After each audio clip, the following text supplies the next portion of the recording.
My name is Richard Long. I'm with MHA Consulting. I lead the technical practice as it relates to business continuity and disaster recovery. Many of you probably know who we are. I recognize a lot of your names, but we have been around for about 18 years as MHA. Our consultants all have, in 20 plus years experience. I've been doing things in IT and disaster recovery for 20 plus years. I'm not sure how I got so old, but the 5 grandchildren, I guess, kind of attest to that. So I tend to focus in the disaster recovery and technical realm, but we go across all things. As you can see, we do a lot in resiliency, and we do have a SaaS tool as it relates to compliance and BIA. So you're not here to listen to me talk about MHA, but I want to make sure you understand who we are, what our pedigree is. So what we have here is some of our clients, and you can just kind of see it goes really across all of the industries. We're grateful for that and are happy with a lot of the clients that we have, and grateful for those of you that are on this call who have been or are our client. We appreciate that business. Again, as we kind of go through, we've got kind of a robust suite of services, all the way from assessments up to maintaining the environment. So we can come in and help with threat assessments, risk assessments, all those kind of things, BIAs, and using some of the tools. We'll leverage those when we come in and do that, but we have those as well to help with compliance or risk, et cetera. And then all the way through from helping design strategies, implementing those strategies, coming up and actually helping you document plans and those strategies, and then performing exercises, and then maintaining the program. In some cases, we've been at some organizations for a while where they just ask us to help them keep the program moving forward. So kind of go across the entire realm of business continuity and disaster recovery. So with that, we kind of like to make sure that everybody understands, with business continuity, even though we're going to be talking about cyber today, but it's important that we remember there's a lot of standards now. And so, as we think about cybersecurity and exercising and what we need to do, it fits in with a lot of the standards and compliance activities that need to occur, especially as it relates to audits, with some of the issues as it relates to data security. Auditors are asking those questions. What is your plan? What do you have in place? Not only are auditors asking, but customers are asking, and especially those of you that may be providing services to major companies, they're going to be requiring you to have a lot of this in place because they have to make sure that it's in place, and because they're turning over services, especially third-party services to organizations, they're making sure that the organizations have plans. We're seeing a lot of SaaS providers and other third-party providers to major organizations being required to demonstrate their business continuity plans and strategies and the effectiveness of those.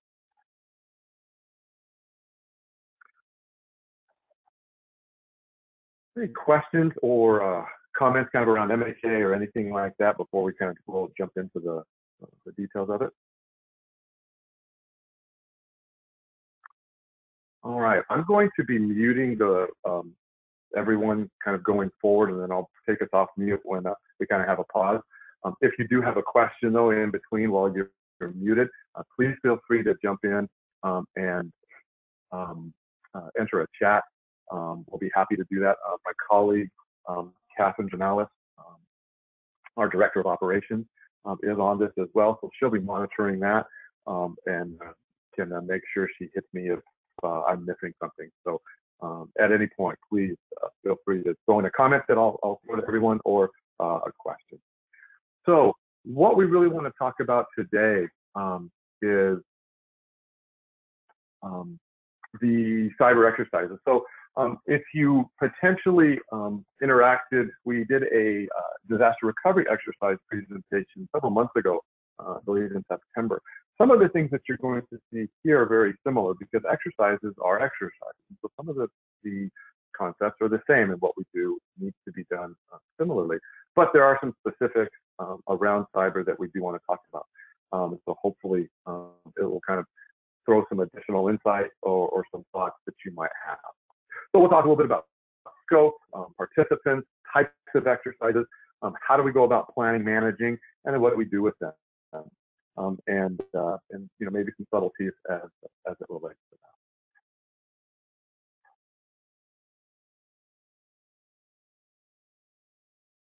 Okay, so just for all of you are probably business continuity minded, but in case there are some that are relatively new, we do like to make sure we understand that business continuity or resiliency is what we're really starting to talk more about. Really is multiple circles, and it's layered upon layer. And so when we think in terms of overall business resiliency, we kind of have the planning, we have IT disaster recovery, crisis management, crisis communication, and then all of the implementation phases.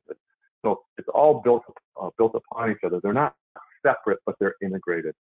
And one of the things that we're saying we'll be talking about today really is that crisis management exercising, and making sure that not only do you have the planning and the technology and plans and documentation, but how do you manage to do that? That can be a critical factor in terms of being successful, especially as it relates to cyber. So you can kind of see here we've got business continuity, disaster recovery, then our processes and our applications, so that from an availability and resiliency perspective, all the planning of systems and the function that we do is really to support process and application availability. That's what it's all about. Same thing with what we're going to be talking about with the cyber realm. Sometimes we kind of can pull out business continuity and say, our business functions are going to act independently while the IT team is bringing up applications. And so we think about them sometimes separately. From a cyber perspective, all of this really becomes interrelated, because while there's a lot of technology involved, the business processes can be severely hampered and may not even be able to be leveraged during an event, or the plans that you have in place need to be modified because it's a cyber event and there's some data implications or people implications.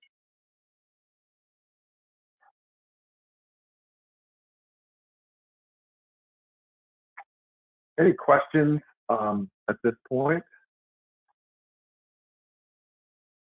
All right.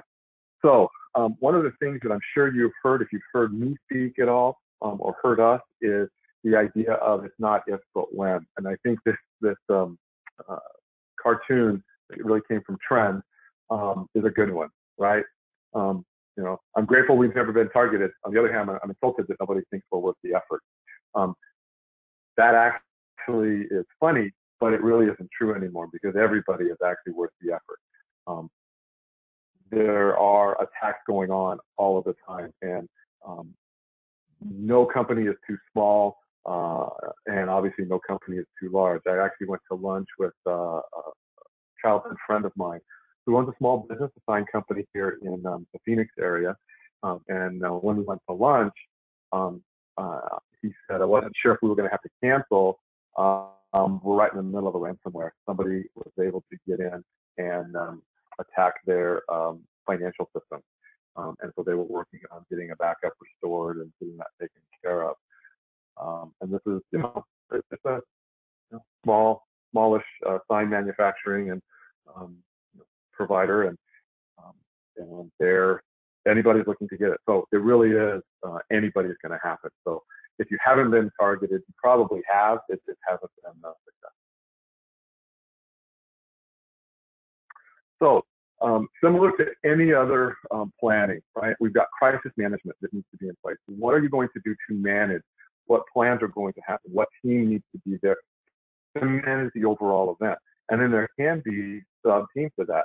Your IT emergency response team should have a cyber portion of their plan on top of your corporate emergency management, and then your various business teams. So that crisis management, how you're going to react, who you're going to talk to, all of those things really either need to be integrated into your overall crisis plan, or in some cases may need to be separate. Really depends on your organization. It doesn't, there's not one right or wrong answer for that, but there really needs to be some specific cyber, and not just assume that it can be generic along with our other types of events. The IT cyber plan we talked about, there's two aspects to that. One is the management side, right? Your emergency management side of IT. But then there's the actual, similar to a disaster recovery plan. What are you going to do? What are the activities that you're going to do in case of a cyber event? And we're going to talk about the various scenarios. But to think about that, it's not just outages anymore, or it's not just viruses, right? We've got ransomware, we've got data breaches, we've got denial of service, where they're just trying to shut you down as opposed to trying to steal data. Today we think a lot in terms of data breaches and data being stolen or ransomware. But from a cyber perspective, it really runs the gamut across anything that's related to your processing environment. And so those scenarios may require different actions. So that's really where these plans are becoming a little bit more comprehensive. I don't want to say complicated, because we like to keep things simple, but there may be a lot more scenario-based plans that need to be put in place. Then, of course, we have the actual strategy and implementation. This can be the technical implementation, can also be your business implementation. What are the workarounds? What are the functions that need to be implemented during a cyber event? There might be special technologies you want to use. There may be special processes that you want to put in place. But those strategies and implementation, again, are critical. Plans are great. Crisis management plans are great, but not being able to execute and being functional really means you're not functional. You don't have the capability. And then lastly, the cyber test, right? Validating the strategy and the crisis management is actually functional and capable. As you might have heard from us, over the past several presentations, or if you've heard us speak at various locations, we're really all about capability and functionality, not just checking a box. It's great to have these things, but if you can't execute, it's just a piece of paper, and it's just a checkbox. I would much rather be in a state where I know we could execute, and maybe I haven't checked all the boxes off, and I work on checking the boxes off, as opposed to having all the boxes checked, and yet when a real event happens, we flounder. So, again, what is a cyber exercise? When we think in terms of a mock disaster or a mock exercise or a tabletop, we're really used to those. Cyber exercise is very similar, right? We still want it to be a reality-based scenario, implementing both technical and non-technical kind of responses, that might be related to some type of cyber event. The difference in this case is, in some cases, the technical response is going to be different from, say, an IT disaster recovery test, where we're actually recovering systems at an alternate site. During a cyber exercise, it may be more simulated from a technology perspective. We may go in and do some of the monitoring. We may go in and pull logs. We may do some of that. But it's probably unlikely that we're going to, for example, shut down the internet, which may be an actual response in a real event to prevent any additional damage. But you're probably not going to do that because you've got to keep business running, and we don't want to impact the production activity. So often it's going to be a little bit more of a tabletop type of event with some technology activity, but will also be more of a communication. So as we look to validate the technical response, strategy, and details, that technical response is really going to be a walkthrough to make sure that it makes sense. But it also is that opportunity to talk about emergency management and work with third parties. You may want to learn how, figure out, does reaching out to a security provider work? Does reaching out to our PR firm, if we have one, is that possible? And have them, interact back with you. And obviously then the opportunity to identify the gaps and weaknesses in that strategy, implementation, procedures, dependencies, whatever that is. And really often these exercises turn into identifying, is really a gap identification, as opposed to, understanding the technical nuances. because depending on the scenario and depending on the interaction, we start identifying that, we actually do need to go contract with a PR firm to help us with our communication, because internally we don't have that skill set, or we're not going to have the time to do that. Therefore, we want to have somebody on standby. We've seen that in certain cases where the crisis team had their corporate communications.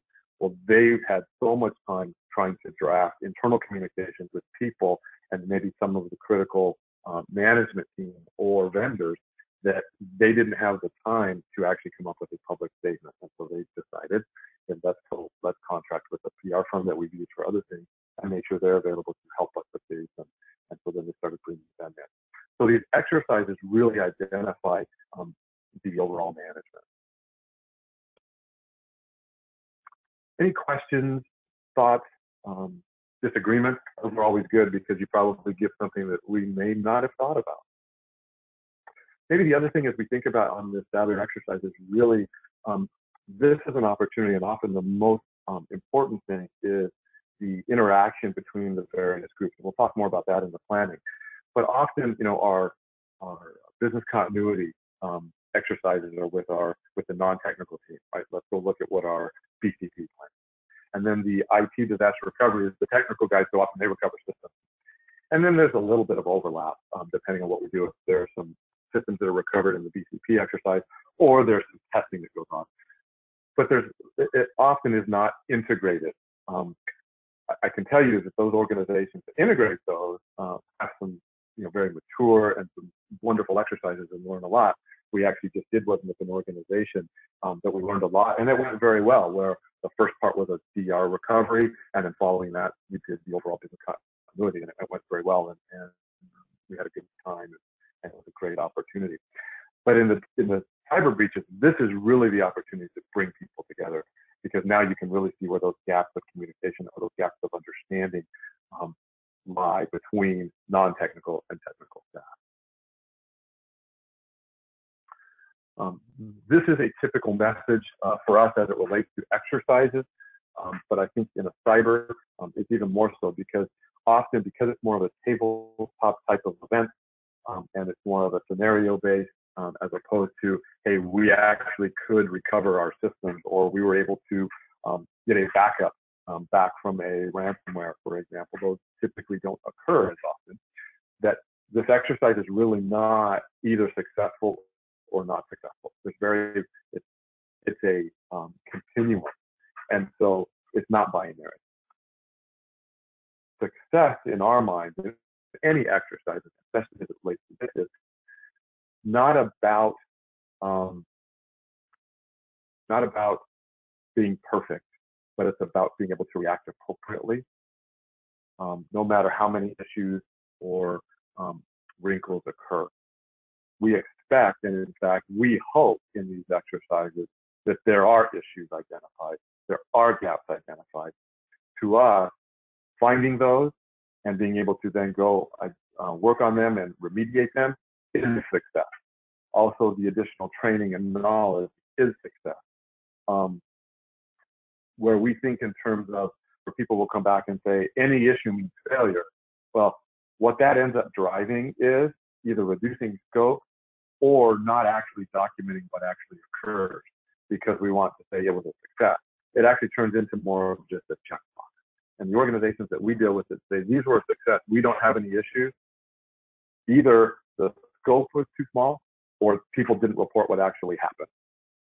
And so it's almost impossible not to have an exercise where there wasn't an issue, that everything is perfect, because things are changing, the environment is changing, your processes are changing, management's changing, people are changing. Everything is a constant state of flux. If you keep everything fixed, then yeah, I think we could say at some point you could say there would never be an issue, but it's always changing. And so, not being able to perform any type of recovery, or if the exercise is only a theoretical conversation, that's when we would consider a potential failure. We've had that situation where in an exercise, like this, in a cyber exercise, we actually spent an hour talking about why the scenario wasn't valid, as opposed to just going with the scenario and working through it and practicing our reaction and our action to it. it turned into that. That actually we looked at as a failure because we really didn't practice it. And so one of the things that we want to consider is if you get too theoretical in these exercises and talk about this is what we would do as opposed to this is what we're going to do or go do it, that's when there are significant gaps in the exercise.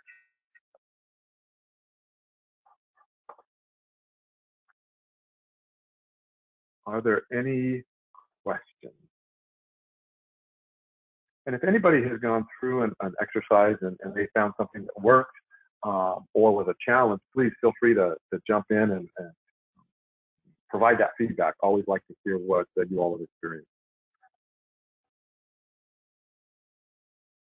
So what are the types of exercises that you can consider? So as I'm kind of going to backtrack a little bit or talk out of the other side of my mouth, where we say these typically are not technical exercises. Well, that's typically true, but there can be technical types of exercises where you can validate your components. You can look at performance. You can actually try to go and pull the data that you would be using to leverage during your event. Especially as a cyber attack occurs, one of the first things that happens is what notifications have occurred, what logs do we have, what can the networking team or the infrastructure team go find to see what's happening, where has this occurred.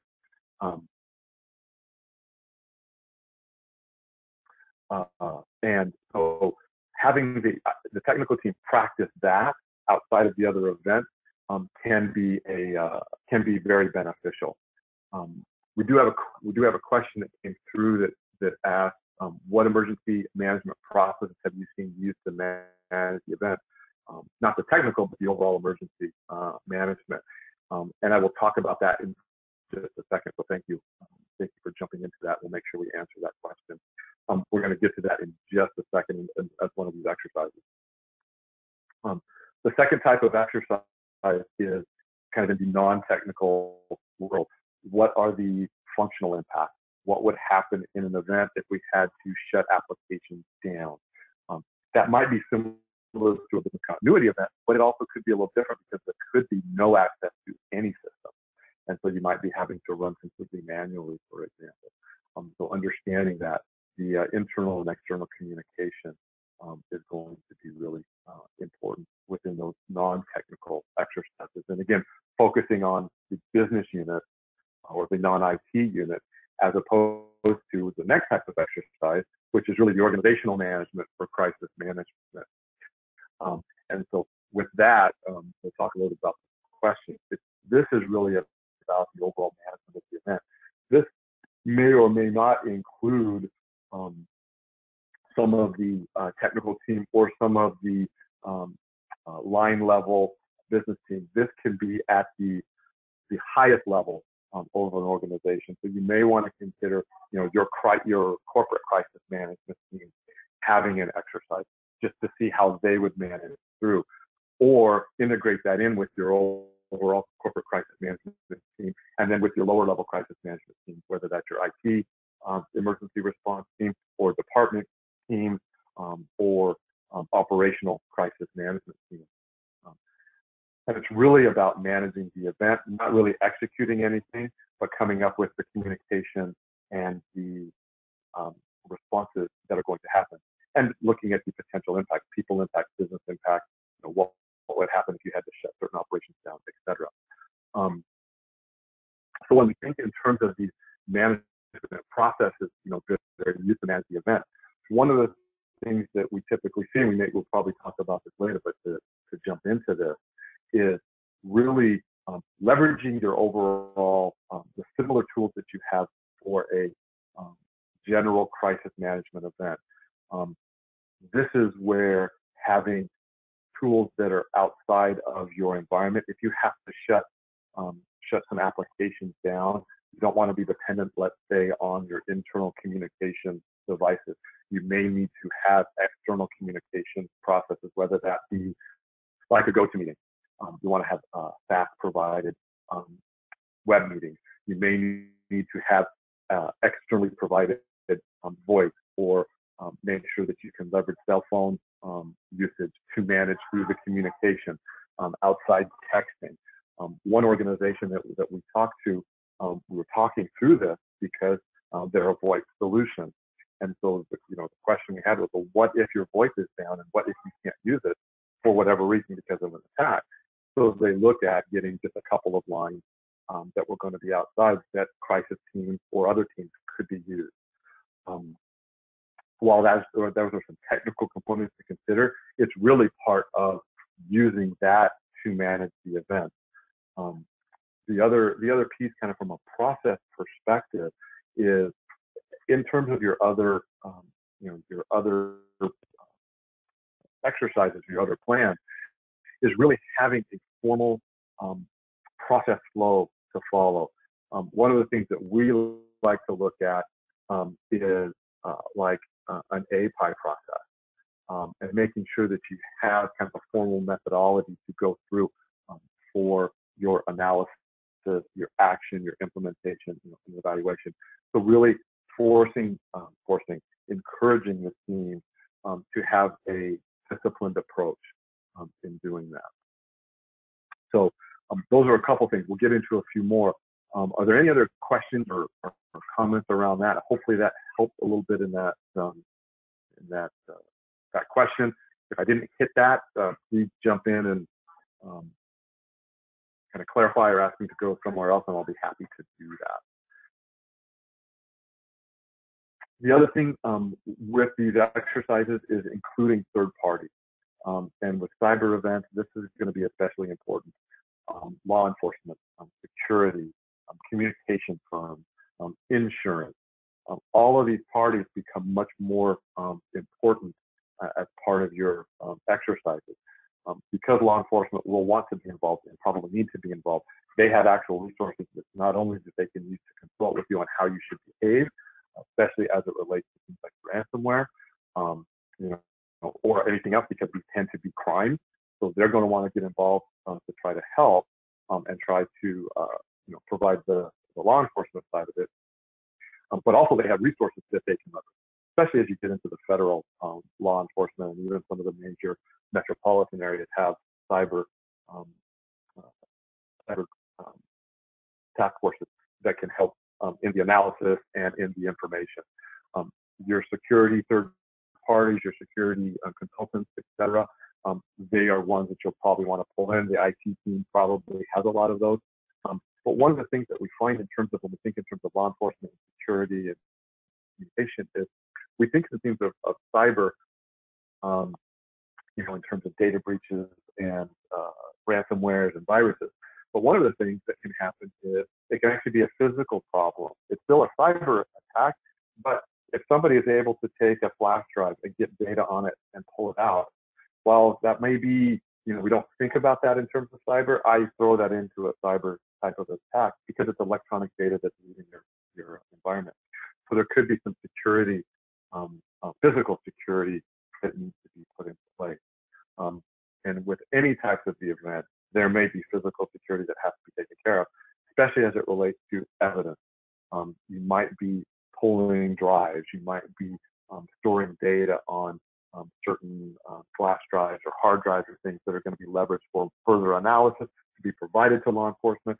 You may need to get your physical security team involved to assist you with the storage of that. So you may want to include that in your overall plan.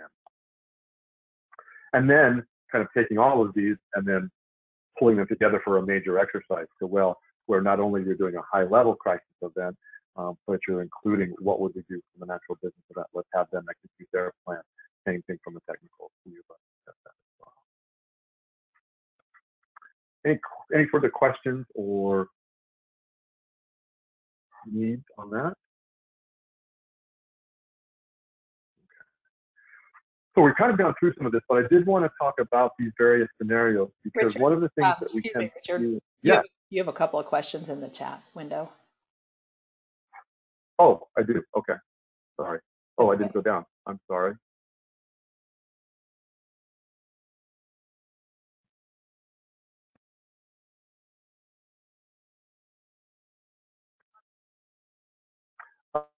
So one of the questions was, have we seen a NIMS ICS process utilized?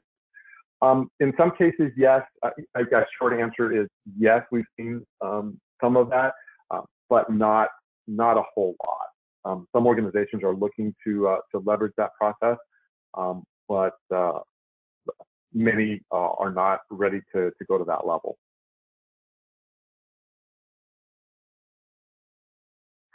So the other question now is how does a data breach fit into a cyber attack? One of the things that I would say is a data breach is one type of cyber attack. So again, when we think in terms of cyber protection and cyber exercises, these are the various kind of scenarios that we see, right? We think of a data breach, right? And that can be any kind of data leaving the presence, whether that be electronically it's leaving, it's being taken out because of a remote access, or it's physically being taken out. But that can be really any data. And the stuff we're most concerned, obviously we're concerned about is that private and confidential, especially personal data, leaving, being out of the control of the organization. One of the things that we're seeing, we've got a couple clients, we have a client that's in the middle of, which may or may not be involved with, is the GDPR initiative, which is a European data protection regulation that anybody that has European operations has to be in place. Being able to protect that data and deal with it is a major initiative for a lot of organizations, especially as it relates to HIPAA data. Those are the things that we're most concerned about, and that's what we hear about a lot. Is when we have data breaches, the Equifax breach, where people's private data was being taken that then can be used to sell, or for identity theft. So that's something we're always concerned about. But I think from a data breach perspective, one of the other things to consider is not just personal data. We focus on that because of the news. But what about your company private data? What about your strategic data? What about sales and other information that may be useful and sellable within the industry? That can be something that is also could be a data breach and could be of great concern depending on your organization. And then what we're also seeing is from a ransom perspective, they're not just taking it to steal it; they're using kind of that ransomware concept and taking the data and saying, "I've got it, and now I want X. I want dollars, or I will distribute it, or I will sell it." So that is out there as well as a vendetta. You have employees who may have former employees or somebody who's been let go, has access, could actually take that data and do it in terms of a vendetta. So something considered for our data breach. And then we have the malware type of thing, the ransomware that's got a lot of attention lately, right? Where data is corrupted or encrypted, and without you paying X amount, you can't get the encryption key back, and you want to pay that actor for that. That's one of the things where you want to get law enforcement in place. As you've probably seen in the news recently, there's been a few organizations that actually paid the ransom to get it back. I can tell you that law enforcement does not like that, just like law enforcement doesn't like to pay ransom. But one of the reasons for that is once they may pay, they may give you your data back, or they may encrypt it. But you can almost be guaranteed anybody who has paid a ransom, that information is given or sold to other criminals, because now they know you're willing to pay. And so often what it means is those organizations have a higher risk of additional breaches because people know you will pay, as opposed to somebody that they know they won't pay. So one of the reasons getting law enforcement to work through some of those issues can be very, very important. These other breaches that are server impacting, again, we kind of talked about denial of service or just taking things down. They're not worried about taking data so much as they're just trying to interrupt operations. Again, that's another type of cyber event. And then from a phishing perspective, something that you may want to consider within your scenarios is the phishing attack is one in which they gain access to do all of these other things. And one of the things that we've noted is that these phishing attacks are becoming much more sophisticated. So instead of it being, a Microsoft alert, we see all the time, the Microsoft licensing is out. You need to give us your name, phone number, or whatever, or money.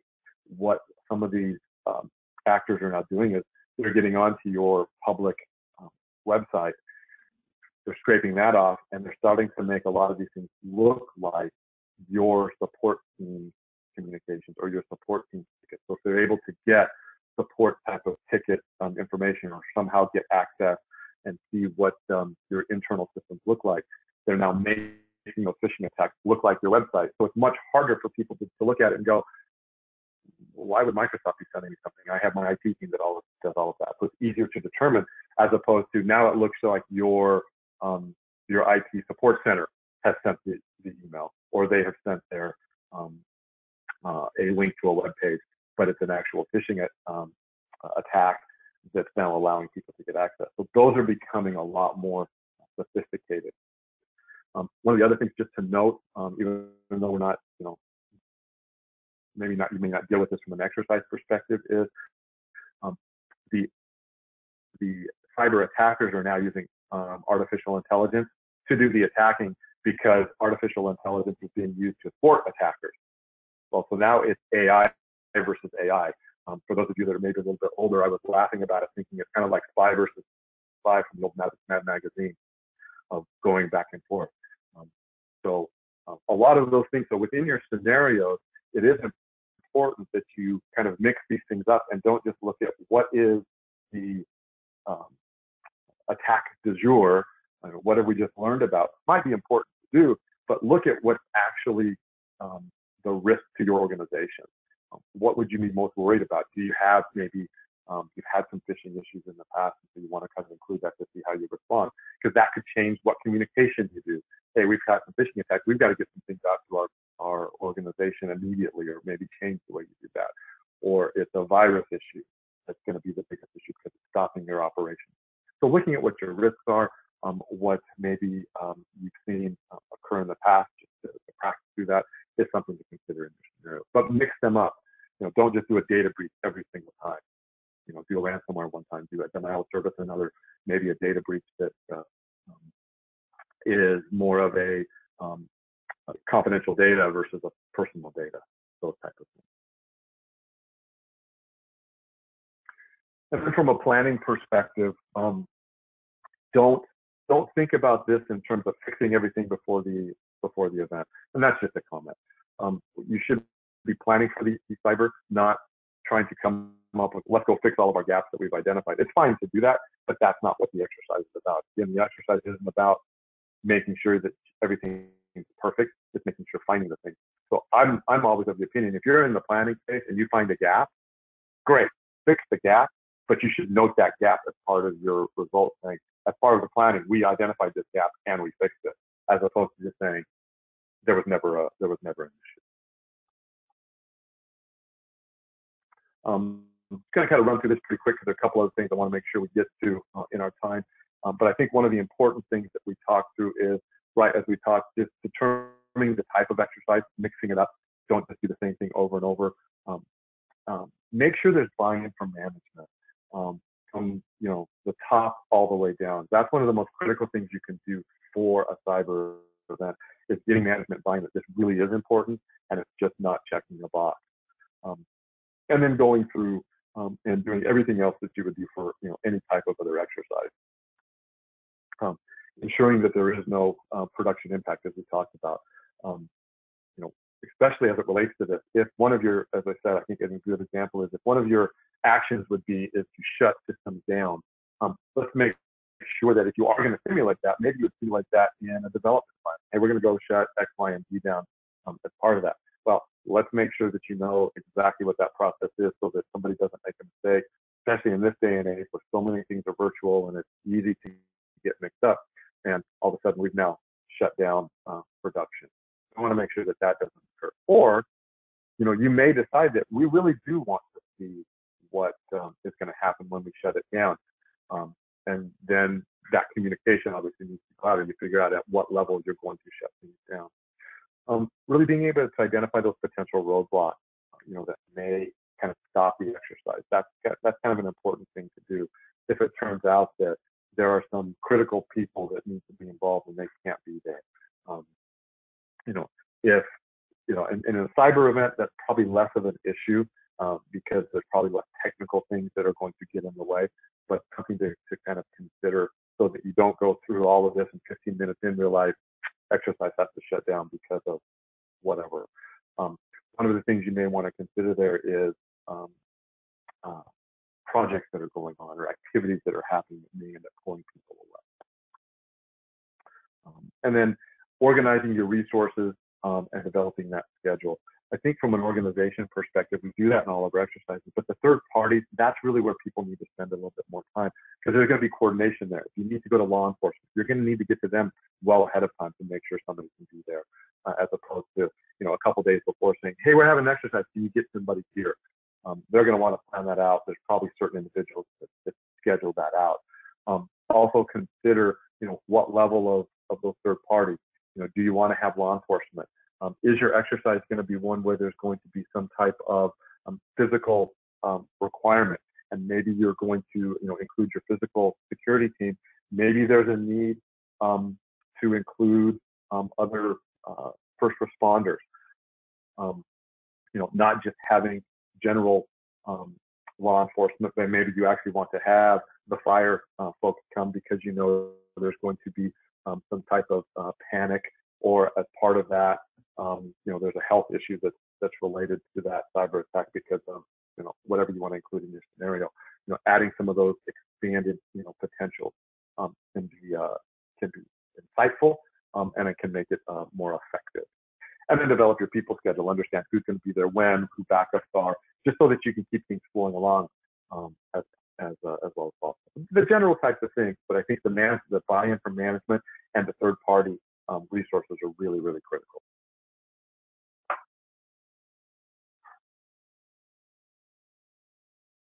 So we talked about this.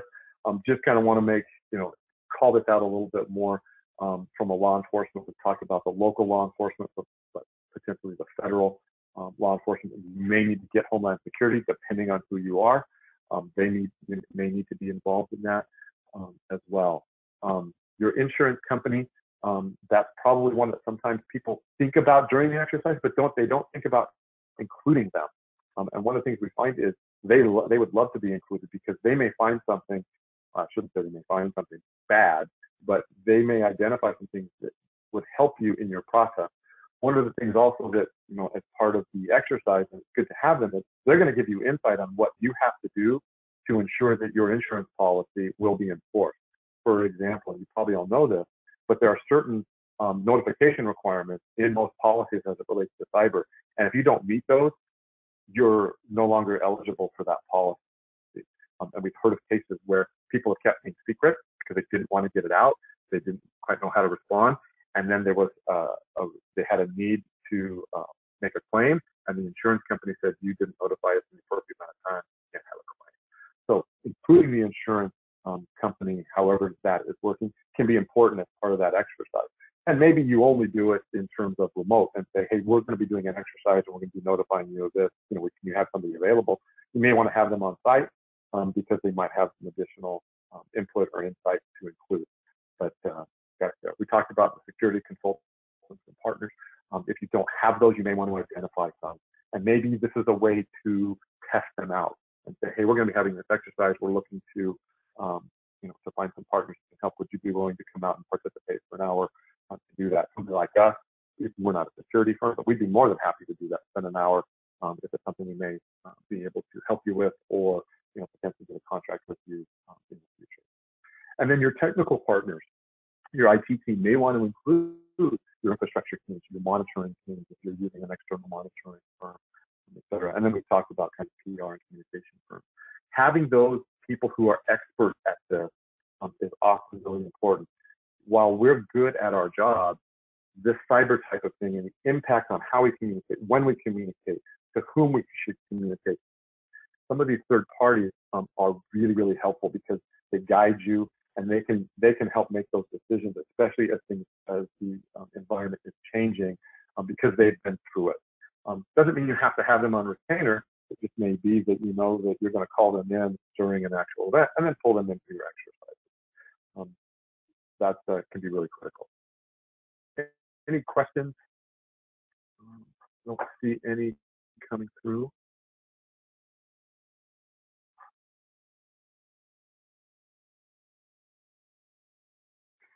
So from a scope perspective, one of the things that we really want to make sure that you simulate a real scenario in order to simulate the actual executing and troubleshooting, right, and identifying action. Make sure that you're having to put your plans in place. When we think in terms of certain scenarios, right, the one we use a lot, and I heard people a lot, is right.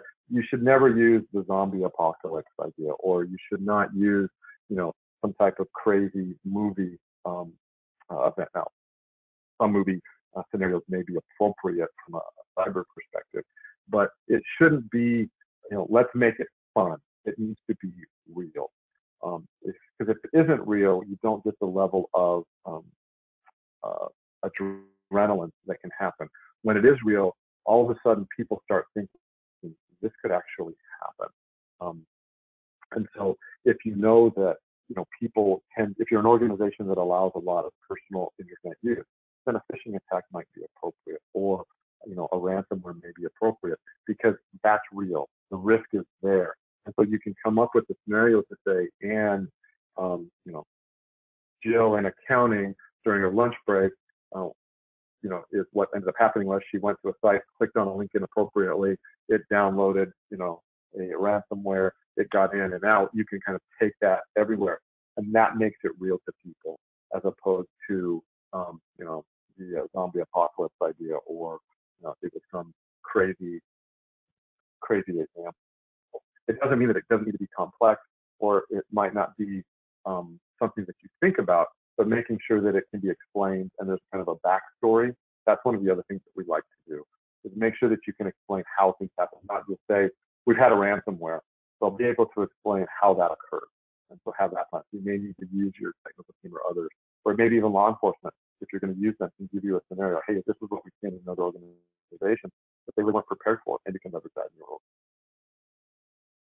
We talked about multiple scenarios, not just a data breach or not just a ransomware, something else that can occur. And then increase the complexity. So instead of, and we like to, we think in terms of complexity, actually having a couple of different scenarios that we can take it down if needed. So depending on what the reaction is or the action response is, we can take it a couple of different directions. So that if it looks like people overreact, you can actually pull it back and say, well, this is really what happened, and what was the implication of overreacting? Or as it's moving down, maybe the impacts increase, or maybe it stays the same. So changing that up. One of the examples that we've done in the past is we had an attack. They were able to address it. They went through their process, and then the next slide came up and says it's now 2 weeks later, and as part of the attack, they put a time bomb in there, and another attack came because it was just sitting there waiting. So it kind of added okay, good, we're done, to, oh no, we're not done. It's 2 weeks later, and we've now had this happen again. So it drove some other conversation. So that can help within your scope and within the scenario.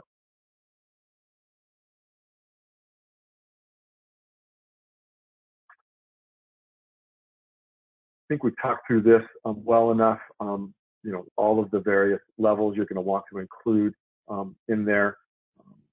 So I won't go through that.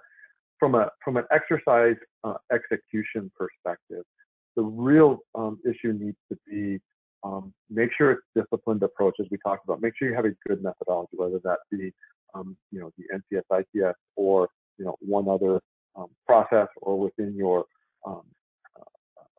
risk management methodology. Choose something and use it. Make sure that there's documentation, and that you're using that documentation, not just doing things off the cuff. Well, this is what I would do, or let me go figure that out. If you're using a documentation and then it's not sufficient, great. Now that's a gap, or there's an opportunity to improve that. but make sure that the documentation is used if it occurs. Make sure that communication is occurring, right? And then communicating every single issue that people are thinking about and communicating that to folks. If they're sitting there and they're thinking about, wow, this is a problem, and they don't ever voice it, well, it can never be solved. So making sure that if there's working sessions going on, the facilitators or coordinators are walking around listening. You know, that's one of the things I found to be most effective is you start listening to somebody and they're talking about a problem, and you're like, is that a problem? Yeah. Note it right then, or making sure that people raise their hand and say, hey, this is an issue, no matter how small. The use of a timeline and then keeping it real time as possible are related. One of the things that we find is within your exercise, try to actually have people perform an activity. So if you're going to generate a communication to the staff, have a couple of opportunities where they actually have to communicate that so that you see how long it actually takes, as opposed to saying, yep, we need to generate a communication generated, right? That's 2 minutes. And all of a sudden you've gone through your exercise, it's been 2 hours, and you're like, this is no problem at all. You know, we can do that.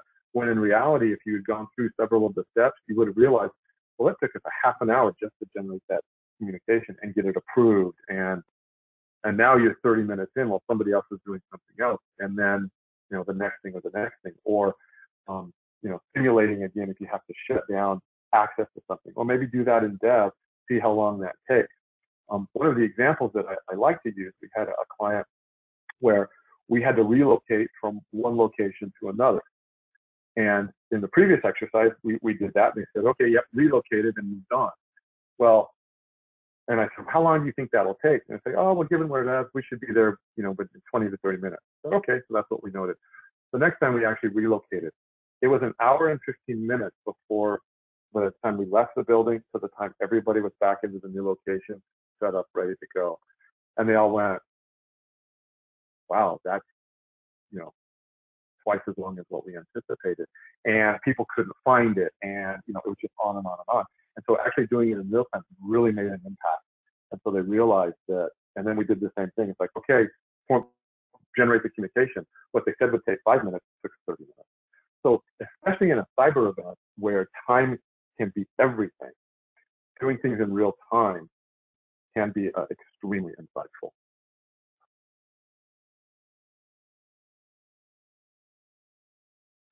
And the last thing kind of in here is we've kind of talked through that. Consider an online tool, status meetings, you know, the use of documentation, and then following up on action items.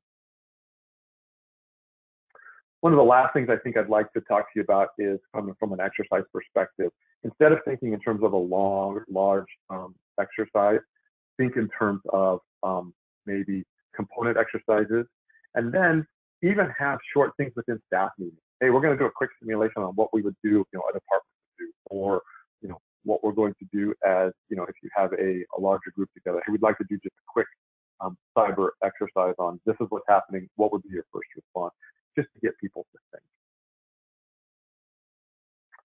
And then the advantages that come out of that really can be budget. You know, and we've talked about adjusting procedures and coordinating and, you know, identifying action plans. So if I were going to have nothing right now, what would I do is I would go look at my crisis communication plans and my communication plans, and I would look at, do I have cyber in them? If I didn't, that's one of the first things I would do. And then I would make sure that people need to know what would they do during some type of cyber event. That's where I would start. If you haven't done an exercise, come up with something small. Get a few people together, come up with your overall crisis team, and, you know, put that together and see what you have in place now, how it would fit into a cyber exercise. You know, and have you ever done one? And, you know, what were the results? How did it go?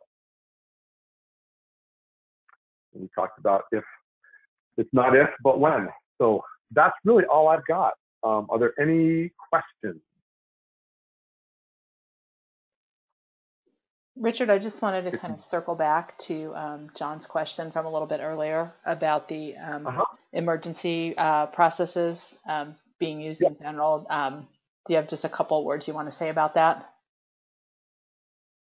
Yeah, kind of from the overall processes. Mm-hmm. You know, one of the things that I, at least what we think and I think is, you know, leveraging some of the tools and processes that exist, specifically, you know, the one that you specified, the NCS, is really great.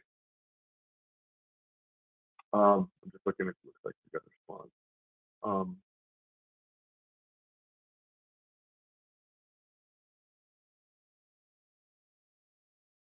Yeah.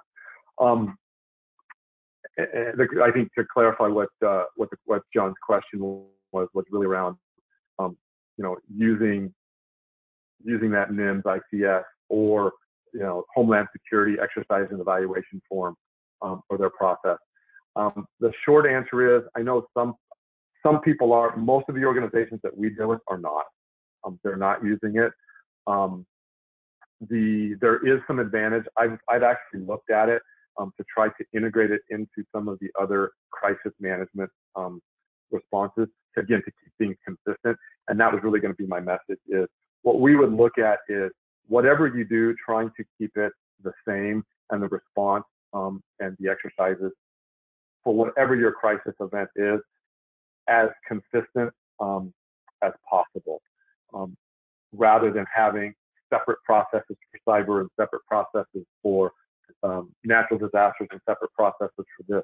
But trying to keep them the same is really what we're pushing and seeing organizations do. So that would kind of be the overall response.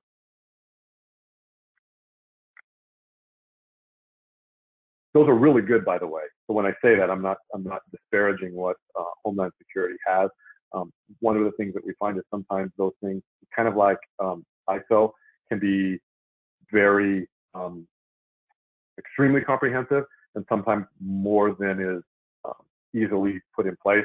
So it might be a process of starting easier and then including that, or expanding out what's there as you become more mature.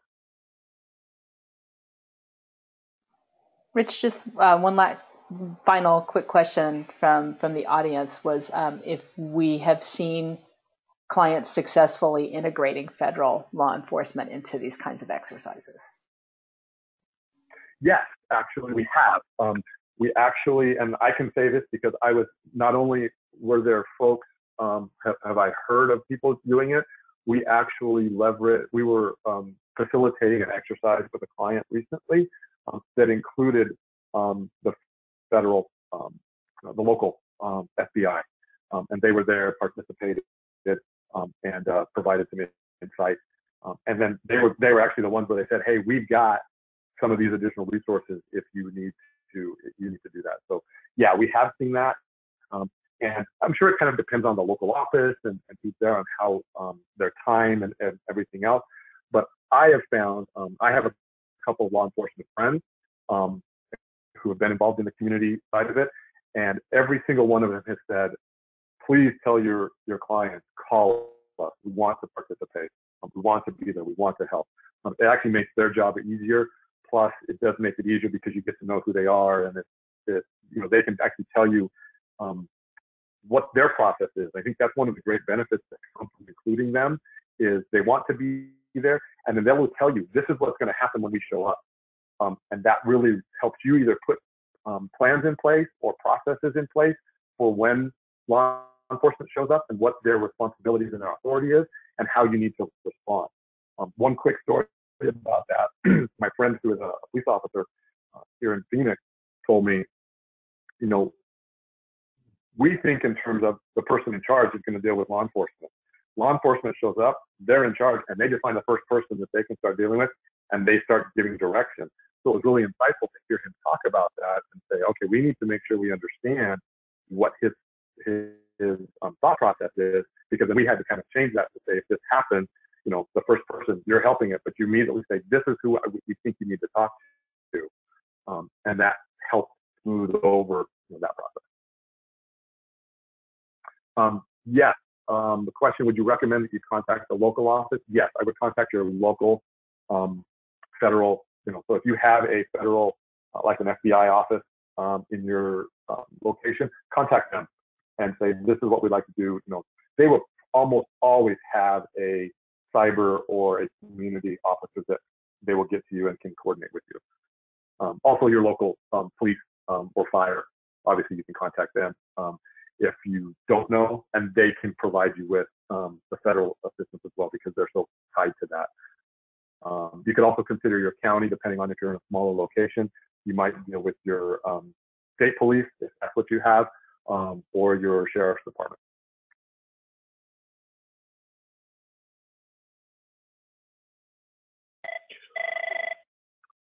If there isn't anything else, I know we are a few minutes past. Thank you so much. I hope this was helpful. If you have any questions at all, please feel free. My email is here. Catherine said she'd be sending the slide out. So you are more than welcome to reach out to me by email. I'll answer your questions. I won't guarantee that it'll be that same day, but I will, depending on if I'm traveling or what's happening. But I will answer your questions. Happy to do that. That's really what we're here to do. So thank you so much. I hope it was helpful. And any feedback you have, we sure do appreciate it. Hope you have a great rest of the day.